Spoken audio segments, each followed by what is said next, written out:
Hey everyone, this is Steve Rozenberg. Getting involved in real estate can be a very scary and daunting idea, and it can seem like a huge mountain that you have to climb. Understand that the first thing you have to do is you've got to get your mental mindset right first. And what I mean by that is many people that want to get involved in real estate, they want to jump in on the how. How do I get a deal? How do I make money? How do I find the right property that fits me? I personally think that is the wrong question. What you need to be asking yourself is, why do you want to get into real estate? Who do you have to mentally become? This is a mental mind shift that you must now have in order to ensure your success in real estate. Just buying a piece of real estate to buy a piece of real estate is not going to ensure your success. As a matter of fact, it could be one of the worst things that you do if you do not understand your why as to how you're even going to do it. It's kind of like when they decided they were going to go to the moon. They knew why they were going to go first. Then they figured out the how. This is very similar. First, we need to figure out what is your end goal. The end goal is your final destination that you want to have as a result of owning real estate. You have to be able to clearly define what that end goal is. What does your life look like? How much revenue are you bringing in? How many hours are you putting into it? What do you own in assets? These are all very important questions that you, your spouse, your loved ones, your family, your business partners, you want to make sure that you are all going to the same end goal, same destination. If you think you're going here, and maybe your business partner thinks you're going here, you are never going to be aligned with your final destination, and you will never achieve what you thought you were setting out to achieve because someone else may have a different way of getting there. Now, the way that you get there is what's called your strategy. Your strategy is kind of like the freeway. That is what is going to take you there. What's important to understand is when it comes to creating the strategies and the goals, many people think the strategy is actually the goal. So for example, they may think to themselves that buying a property as a rental property is the goal. That is not the goal. That is just a strategy to get you there. See, a piece of real estate, a rental property, is 4 walls and a roof. That is not going to make you successful. It's what the 4 walls and a roof represents and what it is going to give you and what the business is that's running inside of the 4 walls and the roof that is going to get you to your end destination.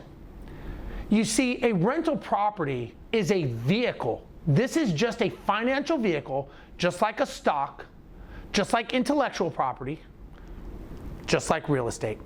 It is an inanimate object that is going to carry you there. That is what is called your strategy. So just remember, it's very important that you understand the definitions of what you're doing. You have your end goal, then you have the strategy, which is like the freeway to get you to the goal.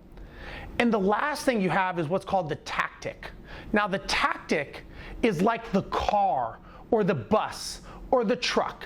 Now, this could be thought of as a rental property, an apartment building, a mobile home.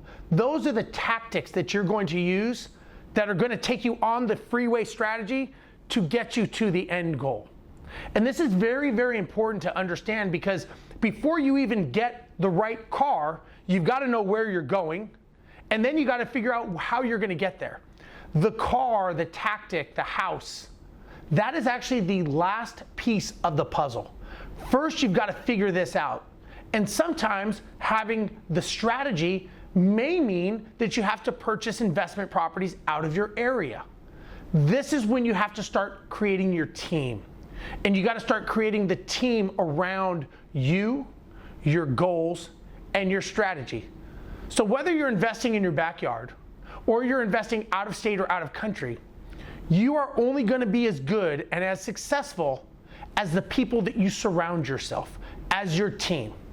And it's so important to make sure that your team understands your strategy, they understand your goals, and they understand what tactics you're going to use, and that is when they give you advice based on what you have already decided.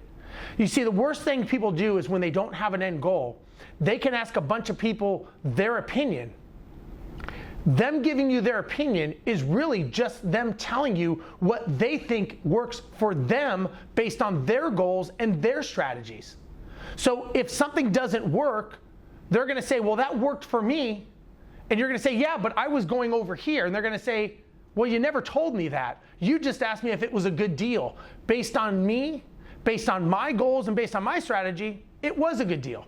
So be very careful asking advice before you actually get your own goals and your own strategies set up. One of the most important things I'd like to tell you is you really have to understand who you have to become in order to be that successful person that achieves your end goal. This is going to start on a mental journey to make sure that you are thinking the right way and you are not letting negative people or negative self-talk or uncertain things creep into your mind and contaminate and make your environment toxic. You've got to make sure that you're always focused on solutions and you're always working towards your goals. Will you have challenges? Yes. Will there be setbacks? Yes. Is that okay? Absolutely. This is part of the journey. You are going to learn more from challenges and failing at things than you will from any success. The key to being successful is you have to embrace the failure, embrace the challenge, and learn from it and get up as quick as you can. As fast as you fail, you get right back up. I was taught the more successful you want to be, the quicker you have to fail at things and the quicker you have to get up. So what I'm challenging you to do is be okay with failing. Be okay with falling down and understand you're going to get back up, and this will make you a much better, focused, intentional investor because you are going to go to your end destinations, you are going to go to your end goal because you know where it's going and you know where you want to go. Hopefully this helps. Again, this is Steve Rozenberg. Thank you very much. We'll catch you next time.